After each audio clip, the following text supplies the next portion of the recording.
Et bonjour les amis, j'espère que vous allez bien. Je m'excuse de par avance pour le retard de cette critique analyse du chapitre 1075 de One Piece. Mais me vaut tard que jamais, comme on dit. Et on commence tout de suite. On va parler... Oula, vous avez vu que j'ai essayé de rattraper un bégaiement qui arrivait. Je vais vous parler de la page de couverture. Une page de couverture qui m'intéresse énormément. C'est presque... Ou presque. Ce qui m'intéresse le plus finalement. Pourquoi je dis ça? Parce que... On va quand même dire quelque chose, c'est qu'on a tous été à peu près d'accord pour dire que pendant un moment, Oda nous faisait des pages de couverture et on en avait tous rien à foutre. Vraiment, on était tous d'accord pour dire, bon, skippons, ça n'est pas intéressant, ça n'apporte rien. Dernièrement, les pages de couverture, depuis qu'on est passé sur le Germa et qu'on a fait la transition sur le Germa 66, sur les Mads, sur Vegapunk, sont assez intéressants et nous apportent souvent des petites choses. Et là encore, on est sur une page de couverture qui nous apporte quelque chose. Pourquoi?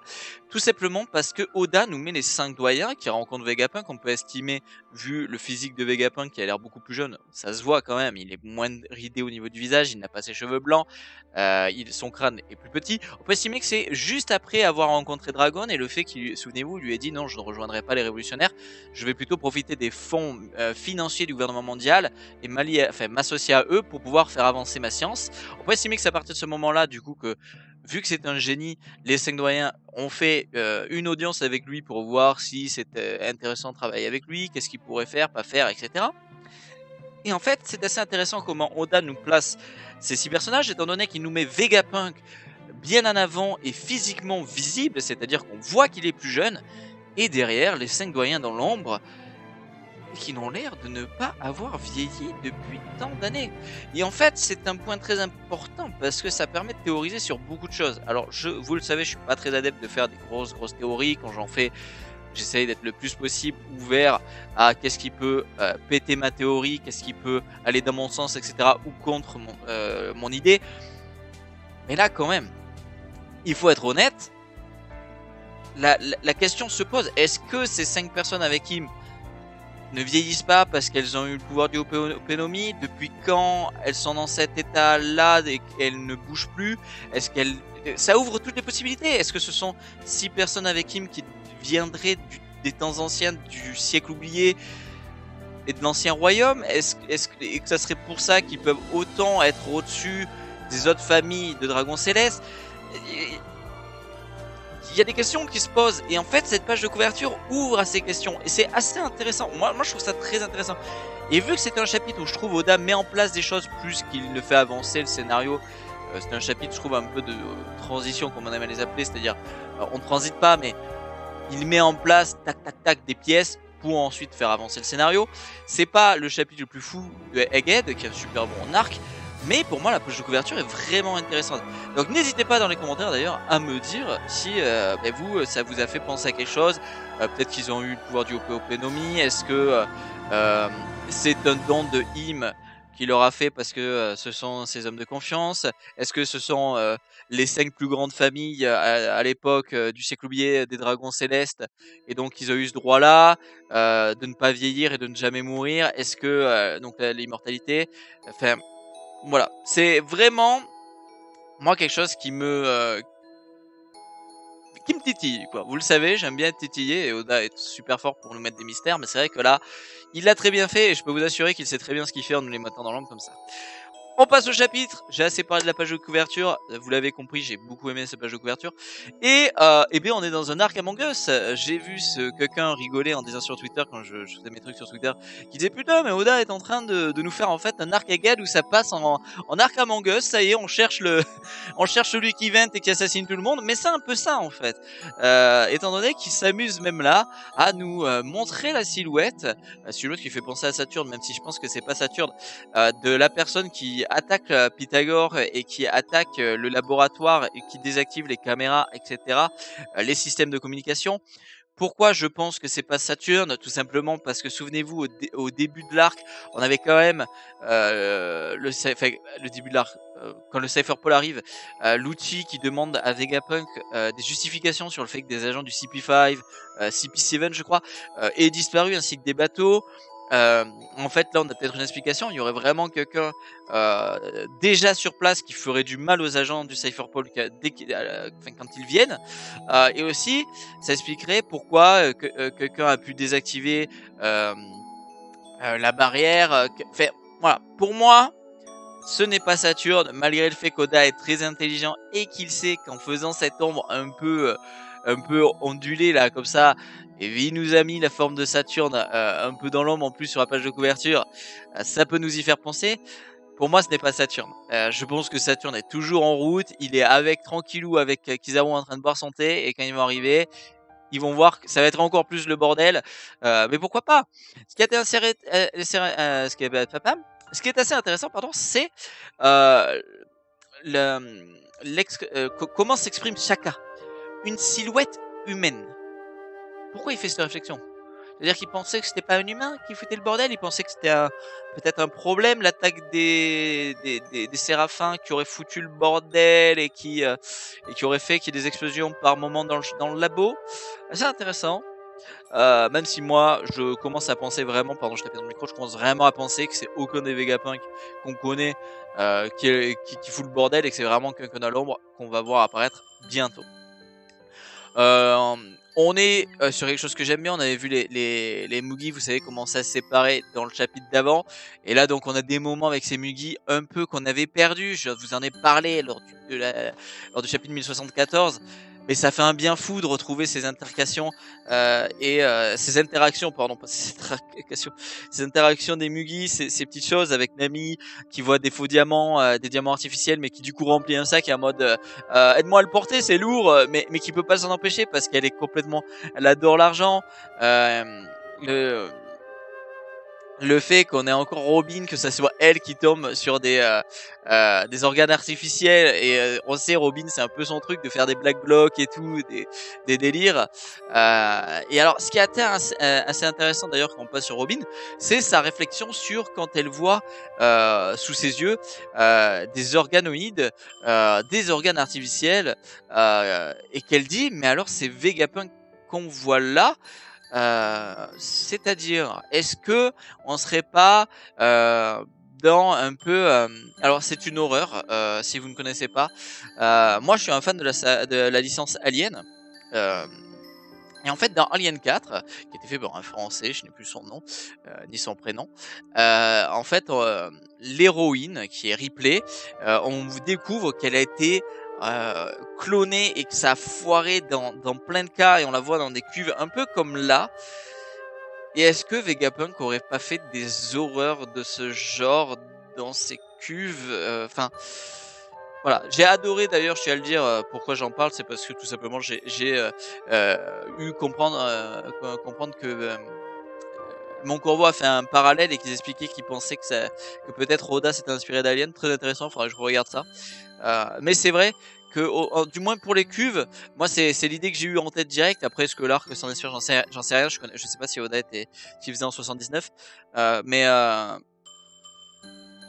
ouais, très bizarre. Enfin moi je n'aime pas cet arc, je n'aime pas Vegapunk.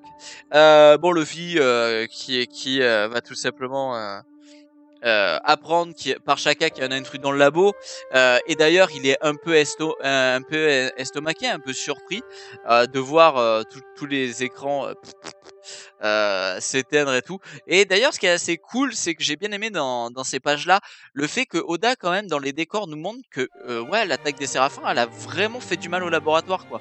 Il y a vraiment beaucoup de choses qui sont détruites, des murs en mauvais état, etc.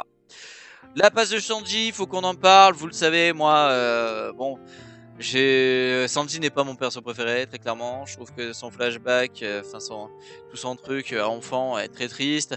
Le message passé avec la nourriture par rapport à Zep est très cool. Mais je veux apporter une nuance. La traduction, ça te dirait de m'appeler mon chien. Je pense que c'est un problème pour nous Français, mais en fait, dans la généralité, ça n'en est pas un pour les autres pays. Pourquoi ? Nous dire que quelqu'un est un chien, c'est un peu péjoratif. C'est-à-dire, quand on dit que quelqu'un est un chien, c'est mal vu, c'est un peu une insulte même, on peut dire. t'es en chien, putain t'es vraiment un chien. C'est un peu ce côté, t'es un peu un radin, t'es un peu quelqu'un qui est toujours à mendier des trucs. Vous voyez ce que je veux dire? Quelqu'un qui est toujours dans l'abus, dans la demande, à quémander des trucs, machin. Je pense que quand Oda fait cette blague, quand il fait Sanji s'exprimer comme ça, en fait, il faut le voir par rapport au caractère de Sanji, et plus dans le sens, ceci appelle-moi ton chien pour ton chien de garde, celui qui te protège, ton protecteur, celui, ton fidèle, parce qu'un chien est fidèle. On sait que le chien est un animal fidèle, donc dans ce sens-là, en fait.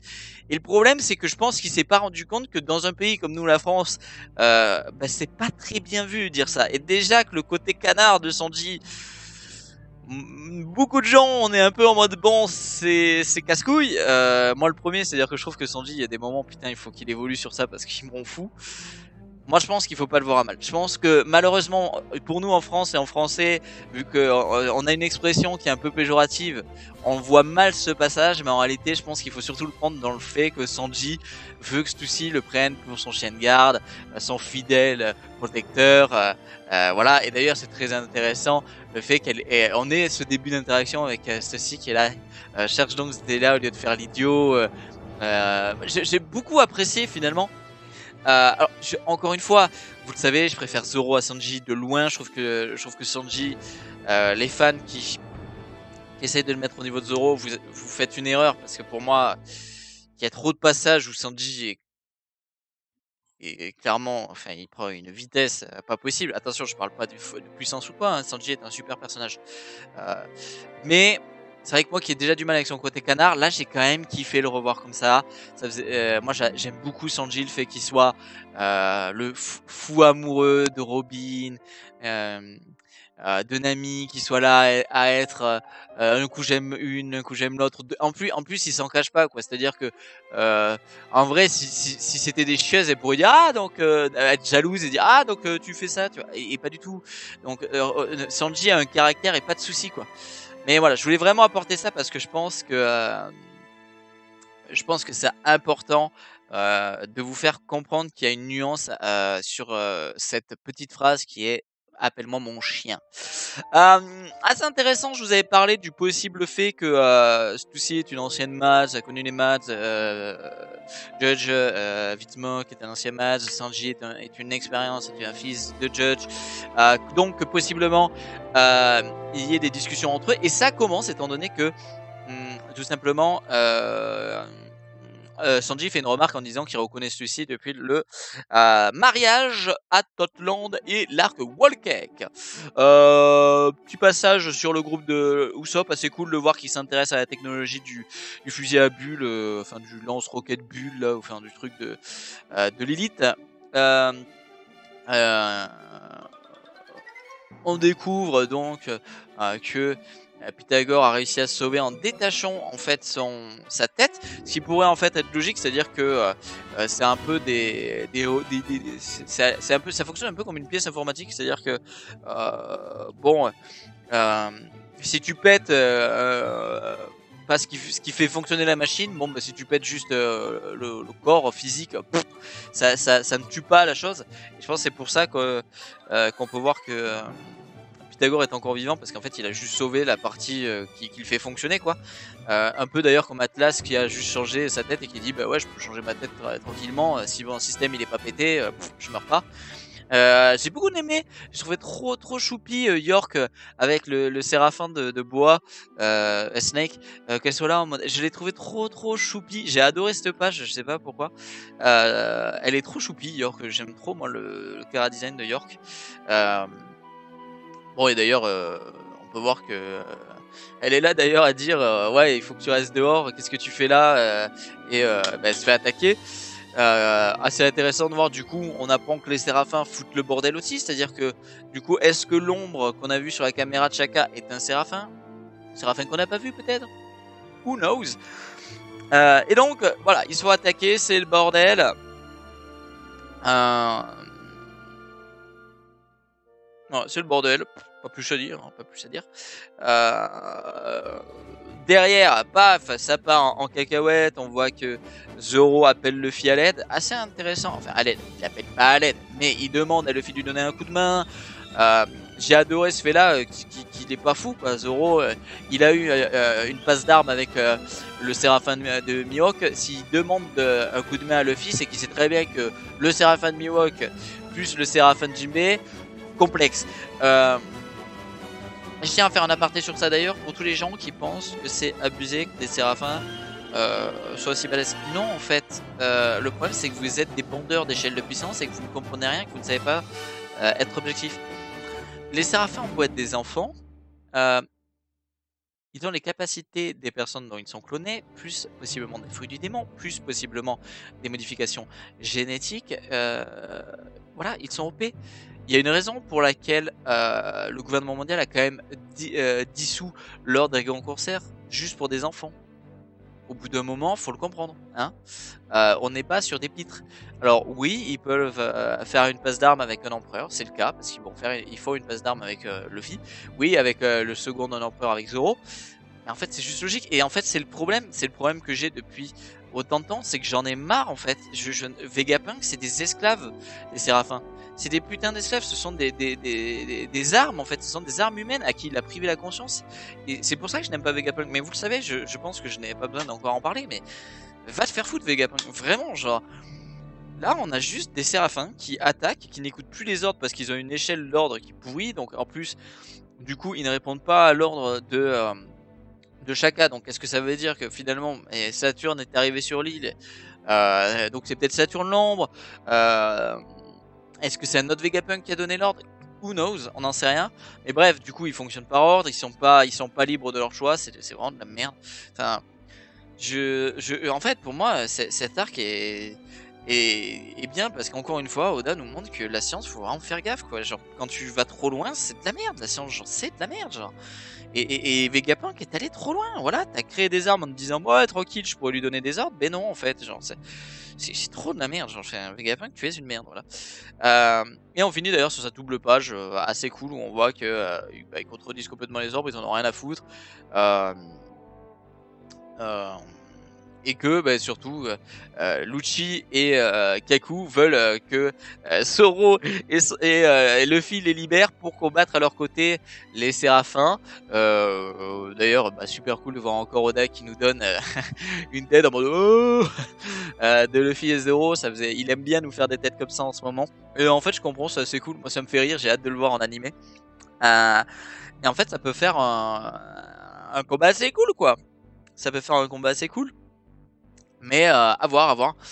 Mais encore une fois, je tiens quand même à le dire, tous ceux qui ne comprennent pas, pour moi, Vegapunk fait clairement un arc, enfin, Oda fait clairement un arc où il nous montre que, ouais, la science c'est de la merde si ça va trop loin, qu'il faut pas dénaturer la nature, et que, ouais, enfin, Vegapunk, non, n'est pas une bonne personne, parce que, tout simplement, les séraphins qu'il a créés, c'est juste des armes et c'est des esclaves militaires, enfin.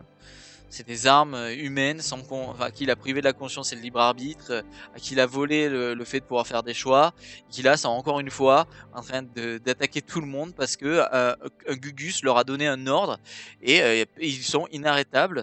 Parce que imaginons que on avait vu le CP, souvenez-vous, Lucci avait donné un ordre, notre membre du CP0 n'avait pas pu l'arrêter.